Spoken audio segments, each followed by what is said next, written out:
Guys, आज आपको बहुत ही खास बात बताने वाली हूँ। कान खोलकर सुन लीजिए। जो भी लड़की मायके में पड़ी रहती है ना, तो वो इतनी रिस्पेक्ट नहीं मिलती उनको। तो ये उनके लिए ही है जो बार बार अपने मायके में जाती है। तो मायके में ज़्यादा जाना भी अच्छा नहीं है। देखो, आप अगर आपके मायके में बहुत बहुत दिन से जाओगे और बहुत कम जाओगे तो आपकी उतनी ही इज्जत होगी। लेकिन आप बार बार जाओगे तो मायके वाले भी आपसे फर्स्टेड हो जाएंगे। देखो, मायका जो होता है ना, वो शादी के पहले तक होता है। शादी के बाद सब कुछ चेंज हो जाता है। तो मायका मतलब जितना कम जाओ उतनी आपको रिस्पेक्ट मिलती है, और जितना ज़्यादा जाओ तो वो रिस्पेक्ट पूरी डिस्ट्रॉय हो जाती है। अगर आप अपना सेल्फ रिस्पेक्ट खुद का बनाए रखना चाहते हो तो ज़्यादातर मायके से दूर ही रहिए। और ज़्यादातर लड़कियों का ससुराल में जो माँ का फ़ोन भी चलता है ना, उस वजह से भी झगड़ा बहुत ज़्यादा होता है। तो माँ लोगों को भी अंडरस्टैंड होना चाहिए, भाई अपनी लड़की को ससुराल में अगर वो रह रही है जिसे तो रहने दीजिए। जैसे माँ का फ़ोन आया, बिटिया क्या कर रही हो? हाँ माँ, मैं बर्तन घस रही हूँ या मैं काम कर रही हूँ। क्यों, तुम्हारी सास क्या कर रही है? हाँ वो टीवी देख रही है। क्यों, टीवी क्यों देख रही है? तेरी हेल्प नहीं कर रही? तो इस छोटी छोटी बात की वजह से ना झगड़े होता है। सामने वाला क्या सिखा रहा है और आपकी बेटी क्या ले रही है और वो कैसे कैसे रिएक्ट कर रही है, वहाँ पे ये झगड़े के कारण है। तो ज़्यादातर आप माँ लोगों ने भी समझना चाहिए कि अपनी बेटी को ज़्यादा ससुराल में डिस्टर्ब ना करें। जैसे कि बचपन से हम स्कूल में भी छोड़ते, तो स्कूल में क्या उनके पीछे पीछे जाते हैं, कॉलेज उनको छोड़ना ही पड़ता है। उनकी लाइफ उनको जीने दो, वो खुद सीख जाएंगे। और लाइफ में अप डाउन्स तो आते ही रहते हैं। जैसे कि किसी ने चिल्लाया, डांटा तो क्या हुआ? अपने पेरेंट्स हमें कभी नहीं डांटते क्या? अपने माँ बाप हमको कभी नहीं डांटते क्या? तो सास ससुर भी डांटे तो प्लीज़ चुप रहिए। चुप में इतनी पावर है, इतना आप जितना शांत रहोगे, जितना साइलेंट रहोगे, इतना ताकत है उस चीज़ में कि आप सोच भी नहीं सकते। आप जितना चुप रहो झगड़ा भी नहीं होगा। और अप एंड डाउन से डरना नहीं, मायके में कभी ज़्यादा जाना नहीं है। मैं आपको एक दीदी की स्टोरी बताना चाहूँगी कि वो जो दीदी थी वो मायके में हमेशा हर बात बताती रहती थी। माँ भी मायके में इंटरफेयर करती रहती थी।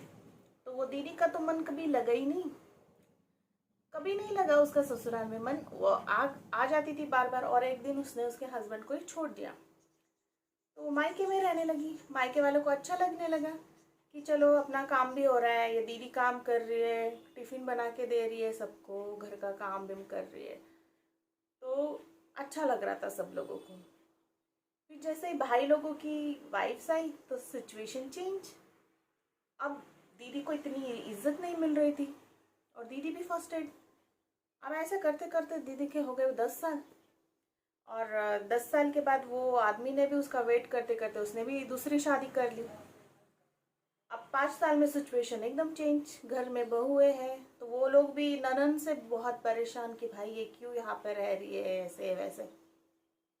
अब इस दीदी को जाना है उसके ससुराल। अब उसने उसके पति को फ़ोन लगाया। पहले तो डिवोर्स विवोर्स सब कुछ हो चुका था, फिर से फ़ोन लगाया उसके हस्बैंड को। उसका हस्बैंड आया, तब तक तो उसने दूसरी शादी कर ली थी। फिर उसकी वाइफ ने उसे फ़ोन किया और उसे वहाँ पर फिर से बुला के लिया। तो मैंने ऐसे ही पूछा, दीदी चले गए क्या जीजा जी? अब रिश्तेदार तो है नहीं, पर ऐसे ही बाजू वाली, दीदी चले गए क्या जीजा जी? तो दीदी बोलने लगी, हाँ ना चले गए, उसका फ़ोन आया था उसकी वाइफ का, कहाँ से आ गई पता नहीं मेरी लाइफ में दलिंदर। मैंने सोचा कि अरे वो कहाँ से आई? तुम्ही ने तो लाया है उसको अपनी लाइफ में। अगर तुम अच्छे से रहती अपने ससुराल में तो आपका हस्बैंड शादी नहीं करता ना। अब पछताने से क्या? तभी आप थोड़ी सी थोड़ा सा खुद को ये करती, समझाती, अप एंड डाउन्स को थोड़ा सिचुएशन को हैंडल करती, तो आप अच्छे से रह सकती थी। मायके में भी आप तो काम ही कर रही हो ना, इससे अच्छा तो अपने ससुराल में काम करती और रिस्पेक्ट पाती। देखो, बहुत ही ऐसी बात हो जाएगी एकदम बिलो द बेल्ट। मायके में भी आपका पिछवाड़ा तो घिस ही रही हो आप, इससे अच्छा आपका पिछवाड़ा ससुराल में घिसो तो थोड़ा रिस्पेक्ट तो मिले, अपना सेल्फ रिस्पेक्ट भी बना रहता है। तो लड़कियों से यही बोलना चाहती हूँ, देखो गंगा का पानी भी एक जगह अगर जमा हो जाए ना तो वो भी सड़ने लगता है। इससे अच्छा अपनी रिस्पेक्ट अपने ही हाथ में होती है। ज़्यादा मायके जाइए मत, ज़्यादा मायके वालों से कांटेक्ट में मत रहिए। 1-2 महीने में ठीक है हाल चाल पूछ लिया, बस इधर की बात उधर, उधर की बात इधर ना करें, इससे बस झगड़ा ही होगा। आप जैसे सिचुएशन में रह रहे हो रहिए। अप एंड डाउन्स लाइफ में आते ही रहते हैं, सिर्फ आपके ही नहीं, अंबानी भी हो ना तो उसकी भी लाइफ में अप एंड डाउन्स आते रहते, तो इतना घबराना है नहीं। अगर इतना ही डर लग रहा है किसी बात से, स्पिरिचुअलिटी को अपनाइए, भगवान का साथ लीजिए। भगवान का साथ रहेगा ना तो सब कुछ शांत हो जाता है, सब कुछ ठीक हो जाता है। लेकिन अपनी सेल्फ रिस्पेक्ट खोइए मत लड़कियों, ज़्यादा मायके में जाइए मत, मायके से जितना हो सके उतना दूर रहिए। बस यही मेरी सलाह है आपसे।